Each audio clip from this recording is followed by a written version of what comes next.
Assalamualaikum warahmatullahi wabarakatuh.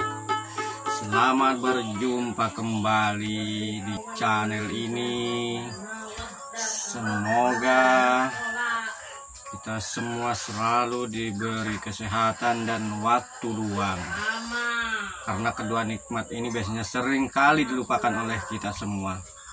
Kali ini saya akan mencoba membahas masalah yang berbeda, yakni sedikit mengarah kepada masalah politik. Walaupun saya ini bukan ahli politik, saya cuma ahli ngawur saja biasanya. Namun ya tak apalah, siapa ngerti ini menjadi alternatif pandangan kita ke depan.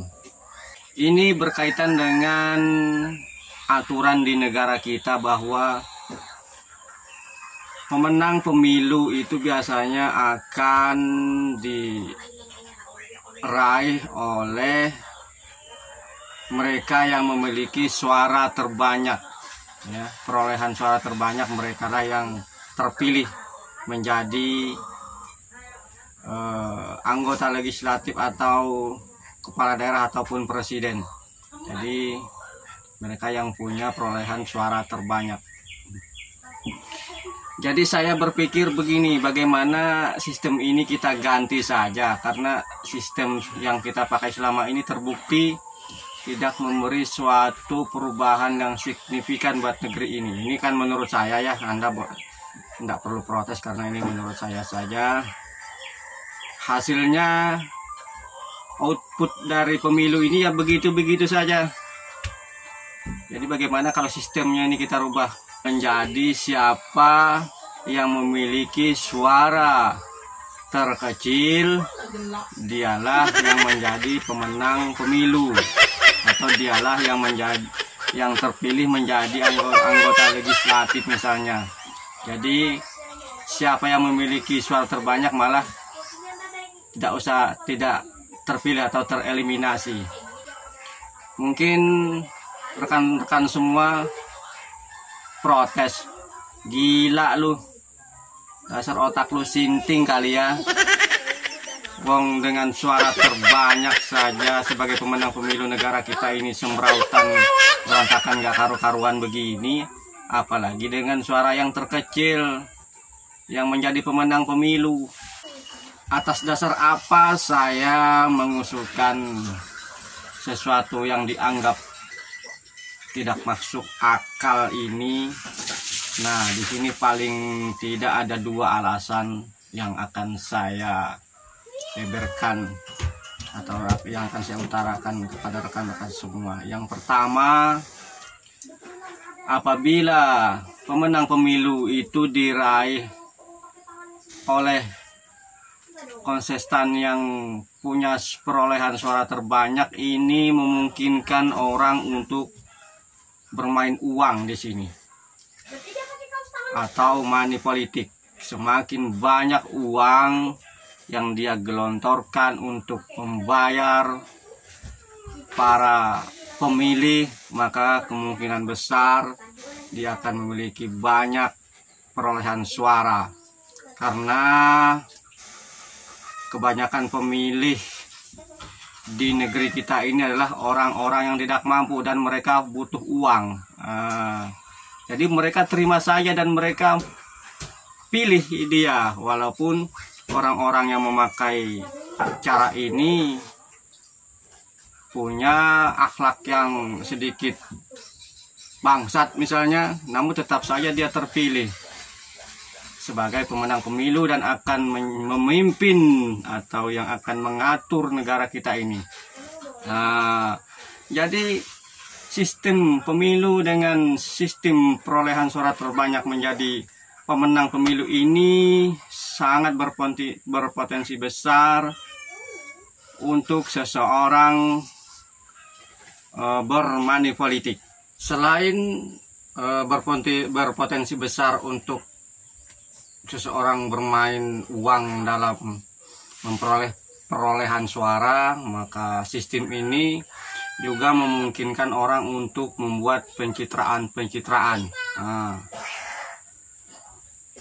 Karena seseorang ingin bagaimana citranya baik di masyarakat, walaupun sebenarnya dia busuk.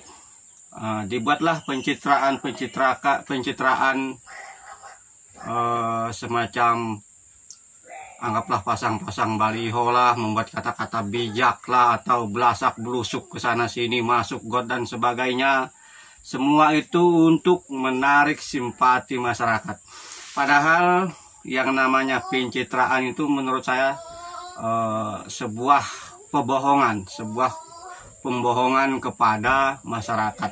Karena bila seseorang itu memang baik, maka dari dulu-dulu dia sudah baik. Tidak perlu pencitraan yang macam-macam, bahkan cenderung memalukan.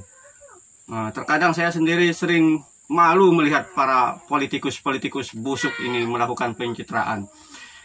Karena bagaimanapun namanya bangkai, meskipun dibungkus dengan pencitraan yang baik, maka tetap saja baunya akan keluar, tercium oleh hidung kita. Kemudian yang kedua, apabila yang menjadi pemenang pemilu itu adalah yang memiliki perolehan suara terkecil, maka ini akan memicu seseorang itu untuk berbuat sebaik mungkin.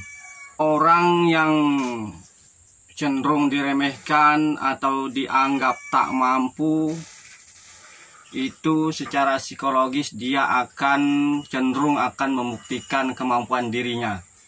Orang yang cenderung diremehkan atau tak dianggap, biasanya dia akan berusaha dengan serius menunjukkan kemampuannya, menunjukkan bahwa dia mampu, menunjukkan bahwa ini loh saya, meskipun diremehkan, tapi saya bisa loh berbuat baik, berbuat yang bermanfaat buat masyarakat, buat rakyat ini. Untuk mudahnya begini, sebagai contoh, suatu ketika saya mencalonkan diri menjadi seorang bupati misalnya. Ternyata saya menang karena perolehan suara saya paling sedikit. Saking sedikitnya tidak ada seorang pun yang memilih saya. Namun karena aturan pemilunya seperti itu, maka jelas saya akan menjadi pemenang pemilu dan saya akan menjadi seorang bupati. Konsekuensi dari terpilihnya saya bisa kita tebak. Pasti saya akan dibully, saya akan dicemooh, saya akan diledek-ledek. Karena saking sedikitnya yang memilih saya, saking tidak pernah diperhitungkannya saya, tak seorang pun yang mau memilih saya. Tapi apa mau dikata, saya terpilih menjadi bupati. Bah, kamu nih, saya akan diragukan pengetahuan dan wawasan serta ilmu. Mungkin ada yang ngomong begini, si rompong kukut itu sudah rompong, jelek lagi, mana mampu dia mengatur rakyat ini, mana mampu dia mengatur orang di kabupaten ini. Apa sih pendidikannya dia? Tidak ada, kurasa.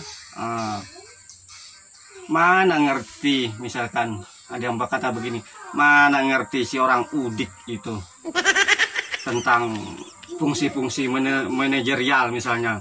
Mana paham dia soal planning, organizing, activating, atau controlling. Nggak paham dia. Sok-sokan dia jadi bupati. Dan masih banyak lagi mungkin cemoohan dan ledekan serta hinaan dari orang-orang, terutama mungkin yang pasti, bukan mungkin lagi pasti, dari rival saya pada pemilu. Namun saya ataupun siapapun bila diberi kesempatan macam ini, namun mendapatkan cemooh macam itu atau remehan macam itu, tentu secara psikologis saya akan berusaha semaksimal mungkin, semampu mungkin untuk menunjukkan bahwa saya juga mampu. Saya tidak pantas untuk diremehkan.